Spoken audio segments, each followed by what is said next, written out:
So இன்றைக்கி நம்ம பார்க்க போகிற அந்த ஃபிக்மாக்கு வந்து it's a new face to it.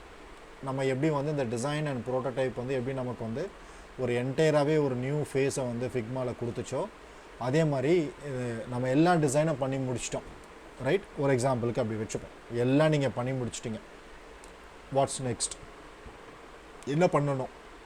யாருக்காவது ஏதாவது ஐடியா இருக்கா?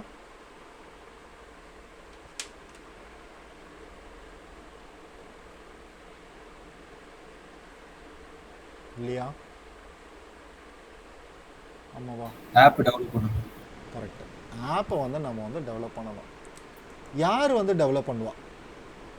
நம்ம கண்டிப்பாக டெவலப் பண்ண மாட்டோம், டோன்ட் வரி, ரைட்? ஸோ நம்மளை டெவலப் பண்ண சொன்னால் கூட நம்ம டெவலப் பண்ண மாட்டோம். நமக்கு டெவலப் பண்ணவும் நமக்கு தெரியாது, நமக்கு தெரியவும் கூடாது, ரைட்? ஸோ நம்ம என்ன செய்யணும்னா டெவலப்பர்ஸ்க்கு வந்து நம்ம வந்து ஹேண்ட் ஓவர் பண்ணணும். ஸோ டெவலப்பர்ஸ் வந்து ஹேண்ட் ஆஃப்னு சொல்லுவாங்க, டெவ் ஹேண்ட் ஆஃப். டெவலப்மெண்ட் டீமுக்கு கொடுக்கணும். நம்ம என்னென்னலாம் நம்ம கொடுக்கணும்னு நம்ம கண்டிப்பாக தெரிஞ்சுக்கணும். ஸோ ஃபிக்மா நம்ம எல்லா டிசைனும் பண்ணிட்டோம். ஸோ இந்த ஃபிக்மா வந்து நம்ம அப்படியே இந்த லிங்க்கை ஷேர் பண்ணி எடுத்துக்கோன்னா அவருக்கு ஒன்றுமே புரியாது. இப்படி உள்ளே வந்து இதை பார்ப்பார், அவர் என்ன தெரியும், இதை கிளிக் பண்ணால் என்ன நடக்கும்னு தெரியாது, 8க்கு அப்புறம் என்ன நடக்கும்னு தெரியாது, மாடல் பாப்பப் நீங்கள் எல்லாமே தனித்தனியாக இந்த இடத்துல வச்சுருப்பீங்க. ஓப்பன் ஓவர்லேக்கு சம்மந்தமே இல்லாமல் மேலே இருக்கும், அது ஓப்பன் ஓவர்லேங்கிறதே தெரியாது. ஸ்வாப் ஓவர்லே எப்போ நடக்கும்னு தெரியாது, என்ன ஃபங்க்ஷனாலிட்டி பண்ணியிருக்கோம், என்ன டிசைனில் நம்ம ஃபாலோ பண்ணியிருக்கோம்னு அவங்களுக்கு தெரியாது. ஸோ நம்ம என்ன செய்யணும்னா 2-3 விஷயங்கள் நம்ம வந்து ஃபாலோ பண்ணணும். ஃபஸ்ட்டு நம்ம அவங்களுக்கு வந்து எல்லா டிசைனுக்குமே கீழே வந்து பார்த்திங்கன்னா ஒரு அனோட்டேஷன் வந்து நீங்கள் க்ரியேட் பண்ணணும். ஸோ என்ன ஆக்சுவலாக அந்த ஃப்ரேம் வந்து அந்த டிசைன் வந்து மீன் பண்ணுது, ரைட்? ஸோ இப்போ ஃபார் எக்ஸாம்பிளுக்கு இப்போ ஏதாவது ஒரு டிசைன் நம்ம எடுத்துக்கிட்டோம்னு வச்சுக்கோங்க, இங்கே நிறைய பண்ணியிருக்கீங்க, ரைட்? சூப்பர். ஸோ இப்போ வந்து சுபாஷினி வந்து இங்கே நிறைய டிசைன்ஸ் பண்ணியிருக்காங்க. இந்த இடத்துல வந்து கீழே வந்து பார்த்திங்கன்னா ஒரு நோட்டுன்னு ஒரு சின்னதாக ஒரு ஃப்ரேம் ஒன்று போட்டுக்கோங்க. இதுதான் பெஸ்ட் ப்ராக்டிஸ், எல்லா ஆர்கனைசேஷனுமே இது பண்ணுவாங்க. ஸோ அந்த நோட்டை முடிஞ்ச வரைக்கும் ஏதாவது வந்து ஒரு வித்தியாசமான ஒரு கலராக கொடுத்துக்கோங்க. நான் இங்கே ஸ்டிக்கி நோட் கலரே கொடுத்துக்கிட்டேன், அப்போ எனக்கு அது ஒரு நோட் மாதிரி தெரியும். ஸோ இந்த பேஜ் ஆக்சுவலாக என்ன பேஜுங்கிறத கீழே முடிஞ்சால் எழுதிடுங்க, right? So this is login page. இந்த பேஜ் வழியாக யூசர் வந்து லாகின் பண்ணுவாங்க. ஸோ மல்டிபிள் டைம் லாகின் பண்ணால் யூசருக்கு வந்து செஷன் வந்து டைம் அவுட் ஆகிடும். So whatever. ஸோ இது ஆக்சுவலாக லாகின் பேஜ் கிடையாது, இதுதான். ஸோ இது என்ன ஆகும்னா இந்த நோட்டை வந்து நீங்கள் கீழே எழுதும் போது வெறும் இந்த 1 லைன் மட்டும் எழுதக்கூடாது, நிறைய எழுதணும், right? So user can login with email or phone number, user can reset their password, user doesn't have a login, he can sign up and click to the next page. So அந்த மாதிரி நீங்கள் வந்து ஒரு சென்டென்ஸாக நீங்கள் வந்து எழுதிறீங்க.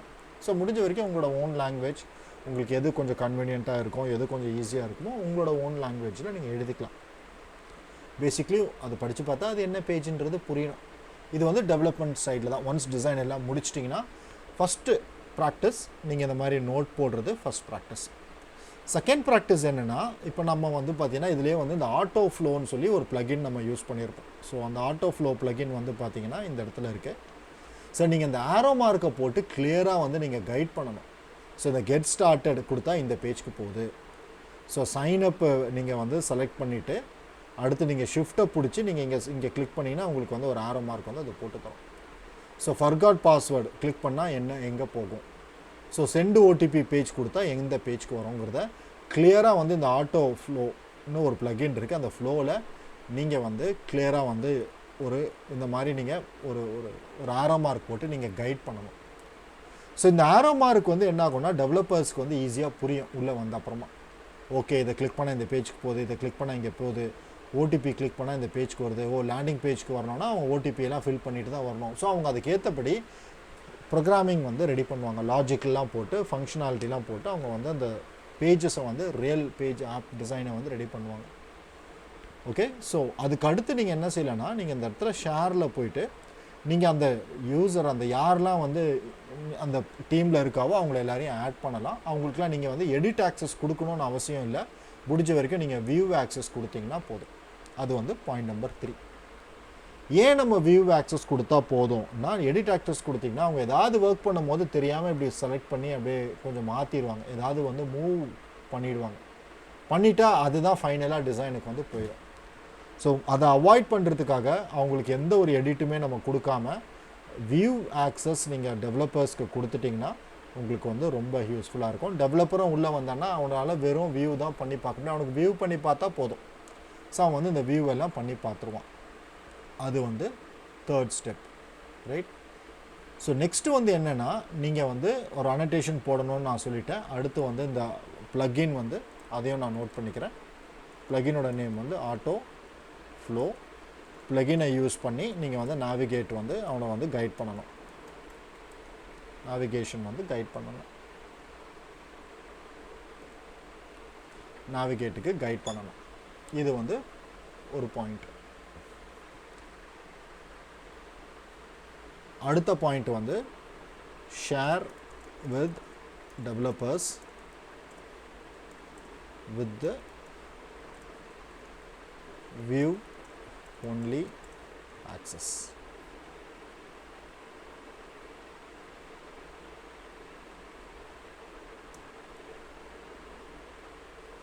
Okay, so டெவலப்பருக்கு நீங்கள் இந்த ஃபைலை வந்து ஷேர் பண்ணலாம், வித் வியூ ஒன்லி ஆக்சஸ் வந்து கொடுத்துடலாம்.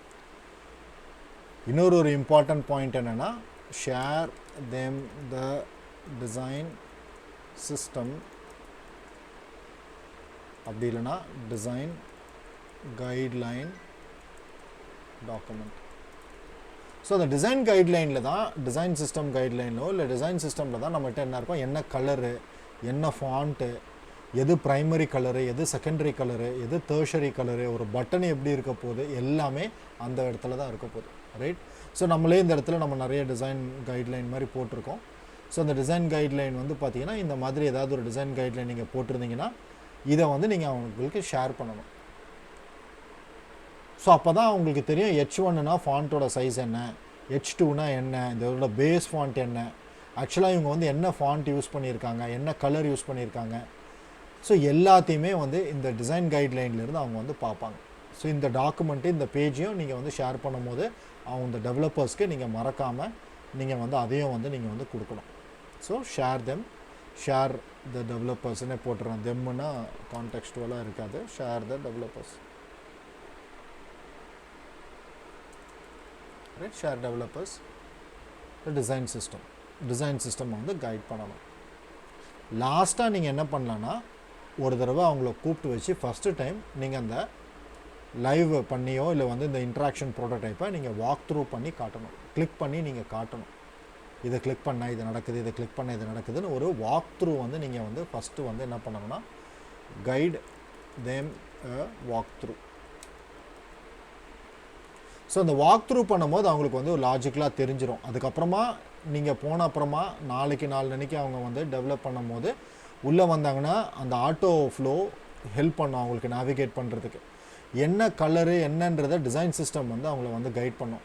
ஒரு பேஜிலுமே அது என்ன அனோட்டேஷன் நீங்கள் போட்டிருக்கீங்கன்றதை படித்து பார்த்து அந்த பேஜை இன்னும் பெட்டராக வந்து அந்த டெவலப்பர்ஸால் அண்டர்ஸ்டாண்ட் பண்ணிக்க முடியும். ஃபைனலி அவங்களுக்கு நீங்கள் இன்னொரு விஷயம் நீங்கள் என்ன சொல்லித்தரணும்னா, இந்த ஷேர் பட்டன் பக்கத்தில் இந்த இடத்துல ஒரு டாகிள் பட்டன் இருக்குது, டெவ் மோடுன்னு ஒரு டாகிள் பட்டன் இருக்குது. ஸோ அந்த டெவ் மோடை எனேபிள் பண்ணிட்டீங்கன்னா உங்களுக்கு என்ன ஆகும்னா, நீங்கள் எதை செலக்ட் பண்ணுறீங்களோ அதோட ப்ரோக்ராமிங்காக CSS ஃபைல் வந்து அதில் வந்து ஜென்ரேட் ஆகும். ஃபார் எக்ஸாம்பிளுக்கு இந்த ஃப்ரேமை நான் செலக்ட் பண்ணுறேன், ரைட்? இந்த டெவ் மோடு நான் எனேபிள் பண்ணிட்டேன். ஸோ இதை நான் CSS பார்த்தீங்கன்னா எனக்கு இதை நான் கிளிக் பண்ணும் போது நமக்கு எப்படி டிசைன் ப்ரோட்டோடைப்புன்னு 2 டேப் இருக்கோ, இந்த டெவ் மோடு எனேபிள் பண்ணுறதுங்கிறது வந்து டெவலப்பர்ஸோட டேப் பேசிக்லி. ஸோ உள்ளே வந்தாங்கன்னா அவங்க வந்து இன்ஸ்பெக்ட் பண்ணி பார்ப்பாங்க. இன்ஸ்பெக்ட்னா பேசிக்லி அதில் இருக்கிற எல்லா இன்ஃபர்மேஷனுமே அவங்களால கேதர் பண்ண முடியும். ஸோ இந்த ஃபாண்ட்டை நான் செலக்ட் பண்ணிட்டேன்னா அந்த ஃபாண்ட்டோட கலர், அந்த ஃபாண்ட்டோட ஃபேமிலி, அந்த ஃபாண்ட்டோட சைஸு, அந்த ஃபாண்ட்டுக்கு ஏதாவது ஸ்டைல் கொடுத்துருக்கீங்களா, ஸ்டைல்னா ஃபாண்ட்டோட weight, basically bold, italic, semi bold, thin, அந்த மாதிரி நிறைய இருக்குது. அந்த மாதிரி நீங்கள் ஏதாவது ஸ்டைல் கொடுத்துருக்கீங்களா, அந்த ஃபாண்ட்டோட வெயிட்டுன்றது வந்து இதுவும் கிட்டத்தட்ட நீங்கள் நியூமரிக் வேல்யூவில் கொடுக்கலாம். 400ங்கிறது நார்மல், இதே 800 கொடுத்தீங்கன்னா போல்டு, ரைட்? அதோட லைனோட ஹைட் என்ன, எல்லாத்தோட CSSமே இந்த இடத்துல அவங்களுக்கு ஜென்ரேட் ஆகிடும். So when you enable this dev mode, so dev மோடை அவங்களுக்கு ஒரு தடவை ப்ராக்டிஸ் பண்ணிவிட்டு இந்த டெவ் மோடை எனேபிள் பண்ணி இந்த ஷேர் பண்ணி நீங்கள் லிங்க்கை கொடுத்துட்டிங்கன்னா ஸோ அவங்க உள்ளே வந்து எதை கிளிக் பண்ணாலும் அவங்களுக்கு எல்லாமே கிடச்சிடும். ஸோ இப்போ இந்த இமேஜை நான் வந்து போட போகிறேன், இந்த இமேஜை நான் செலக்ட் பண்ணேன்னா அந்த இமேஜோட ஹைட் அண்ட் வித் எவ்வளோன்றது எனக்கு தெரிஞ்சிடும். ஸோ அந்த இமேஜோட ஸ்டைல், அந்த இமேஜை நான் எப்படி என்னோடய ப்ரோக்ராமிங்கில் கால் பண்ணுவேன்றது ஸ்டைலிங் இருக்குது. ஸோ அவங்க என்ன பண்ணலாம்னா simply they can copy and paste it inside their code. So இப்போ இந்த பட்டனை நான் செலக்ட் பண்ணுறேன், ரைட். ஸோ இந்த பட்டனை செலக்ட் பண்ணும் போது எனக்கு அந்த பட்டனுக்கு உண்டான சிஎஸ்எஸ் ப்ராப்பர்ட்டிஸ் எல்லாம் எனக்கு இங்கே அழகாக வந்துருச்சு. ஸோ அவங்க இதை மல்டி செலக்ட் பண்ணணும்ல, இல்லை இங்கே டேரெக்டாக காப்பின்னு ஒரு லிங்க்கே இருக்குது. ஸோ அதை காப்பி பண்ணாங்கன்னா எல்லாமே காப்பி ஆகிடும். ஸோ இப்போ பேக்ரவுண்ட் கலர் என்னன்னு அவங்க உங்களுக்கு ஃபோன் பண்ணியோ இல்லை வந்து உங்களுக்கு சேட் பண்ணியோ கேட்க மாட்டாங்க. ஸோ இந்த டெவலப்பர் மோடை எனேபிள் பண்ணிட்டு இந்த பட்டனை நான் செலக்ட் பண்ணேன்னா எனக்கு அந்த பட்டனோட கலர், பேக்ரவுண்ட் கலர் என்னன்னு பார்த்தீங்கன்னா இந்த 3E3A D3EDன்னு ஒரு நம்பர். ஸோ அந்த நம்பரும் வந்து உங்களுக்கு வந்துடும். So anything related to development, ஏன்னா நம்ம இந்த டிசைன் பண்ணுறது டெவலப் பண்ணுறதுக்காக தான். ஸோ அதே மாதிரி தான் எந்த டிஸ்பிளே, எந்த ஃப்ரேமில் இருக்கிற எந்த ஒரு ஐட்டம் எலமெண்ட்டையும் செலக்ட் பண்ணும் போது அதுக்குண்டான டெவலப்பருக்கு தேவையான எல்லா விதமான சிஎஸ்எஸ் ப்ராப்பர்ட்டிஸுமே இந்த டெவ் மோட் வந்து கொடுத்துரும். ஸோ இதையுமே முடிஞ்சால் அவங்களுக்கு எனேபிள் பண்ணிவிட்டு அவங்களுக்கு ஃபஸ்ட்டு டைம் மாத்திரம் ஒரு தடவை வாக் த்ரூ பண்ணிவிடுங்க. ஸோ இதெல்லாம் இந்த ஃபாண்ட் என்ன எனக்கு தெரியாதுன்னா சொல்லுங்கள், அந்த மாதிரி டெவலப்பர் மோட் எனேபிள் பண்ணு, இதை செலக்ட் பண்ணு, you will get what ever you want. Design ரிலேட்டடாக நம்ம டெவலப்மெண்ட் ரிலேட்டட்னா நம்ம வந்து அவங்களுக்கு உண்டான கோடிங் எல்லாம் நம்ம கொடுக்க போகிறது கிடையாது. ஸோ நம்மளோட டிசைனை அவங்களுக்கு வந்து இந்த சிஎஸ்எஸ் கேஸ்கடிங் ஸ்டைல் ஷீட்டுன்னு சொல்லுவாங்க, அவங்களுக்கு வந்து இந்த சிஎஸ்எஸ் மாத்திரம் கொடுத்தா போதும். இது சிஎஸ்எஸோட ப்ராப்பர்ட்டி தான் நம்ம இந்த இடத்துல வந்து பார்த்துட்டுருக்கோம். அப்புறம் இங்கே வந்து பார்த்திங்கன்னா ப்ளகின்ஸ்ன்னு இருக்குது. ஸோ இது மாதிரி நிறைய ப்ளகின்ஸ் வந்து அவைலபிளாக இருக்குது. ஃபிக்மாலேருந்து அப்படியே HTML பண்ணுறது, ரியாக்ட் பண்ணுறது. பட் அதெல்லாம் நான் ஐ வில் நாட் என்கரேஜ். இது வந்து நீங்கள் அதெல்லாம் எதுவும் ட்ரை பண்ணாதீங்க. ட்ரை பண்ணவும் நான் உங்களுக்கு சஜஸ்ட் பண்ண மாட்டேன். பட் எதுவாக இருந்தாலும் ஒரு டெவலப்பர் ப்ராப்பராக டெவலப் பண்ணால் தான் கரெக்டாக வரும். இந்த மாதிரி நிறைய ப்ளகின்ஸ் இருக்குது. ஆட்டோமேட்டிக்காக இப்போ இதெல்லாம் அப்படியே HTML-ஆக மாற்றுறதுக்கு, இதெல்லாம் அப்படியே கோடிங்காக மாற்றுறதுக்குலாம் எக்கச்சக்கமான ப்ளகின்ஸ் எல்லாம் இருக்குது. பட் அது வந்து பெஸ்ட் ப்ராக்டிஸ் கிடையாது. மேனுவலாக இப்போ நீங்கள் எப்படி இப்போ ஆட்டோமேஷனாக டிசைனுக்கு எல்லா சாஃப்ட்வேர்ஸும் வந்துருச்சு, டிசைன் பண்ணலாம். இப்போ ஒரு மொபைல் அப்ளிகேஷனை ஆர்டிஃபிஷியல் இன்டெலிஜென்ட் நினச்சா டிசைன் பண்ணலாம். அதை நம்ம யாராவது என்கரேஜ் பண்ணுவோமா? கிடையாதுல்ல. ஸோ நம்ம டிசைனர்ஸ் உட்காந்து நம்ம எப்படி டிசைன் பண்ணுறோமோ அதே மாதிரி தான் அந்த குவாலிஃபைடு டெவலப்பர்ஸ் வந்து அதை கோடில் டெவலப் பண்ணால் தான் கரெக்டாக வரும். இந்த மாதிரி தேர்ட் பார்ட்டி ப்ளகின்ஸ் எல்லாம் கரெக்டாக அதோட வேலைகளை வந்து செய்யாது. ஸோ இதுதான் வந்து நம்மளோட almost we have come to the end of the class. So இந்த கடைசியில் இருக்கிற இந்த டெவ் மோடு தான் இந்த கிளாஸோட எண்டு. ஸோ இந்த டெவ் மோடை எனேபிள் பண்ணுங்கள். டெவலப்பருக்கு இந்த விஷயத்தை எல்லாம் வந்து நீங்கள் ஹேண்ட் ஓவர் பண்ணணும். ப்ராப்பர் அனோட்டேஷன், அந்த ஆட்டோ ஃப்ளோன்ற ப்ளகினில் வந்து நீங்கள் ப்ராப்பராக நேவிகேட் பண்ணி காட்டணும். அதாவது அந்த லிங்க்லாம் போட்டு அந்த ஆரோ மார்க்லாம் போட்டு காட்டணும். அடுத்து வியூ ஒன்லி வச்சு டெவலப்பர்ஸ்க்கு நீங்கள் இந்த ஃபிக்மா ஃபைலை ஷேர் பண்ணணும். அப்புறம் நீங்கள் என்ன பண்ணணும்னா இந்த டெவலப்பருக்கு வந்து உங்களோட டிசைன் ஸ்டைல் கைடை வந்து நீங்கள் கொடுக்கணும். அடுத்து அவங்களுக்கு வந்து நீங்கள் ஒரு சின்னதாக ஒரு வாக் த்ரூ கண்டிப்பாக தரணும். ஏன்னா யாருமே பார்த்த உடனே ஃபஸ்ட்டு புரியாது. ஸோ நீங்கள் ஒரு வாக் த்ரூ பண்ணி கொடுத்துட்டு இந்த டெவலப்பர் மோடை எனேபிள் பண்ணி கொடுத்துட்டிங்கன்னா அவங்க அந்த டிசைனுக்குள்ளே வந்து எதை செலக்ட் பண்ணாலும் அதுக்குண்டான ப்ராப்பர்ட்டியை அவங்க கிளியராக பார்த்துப்பாங்க.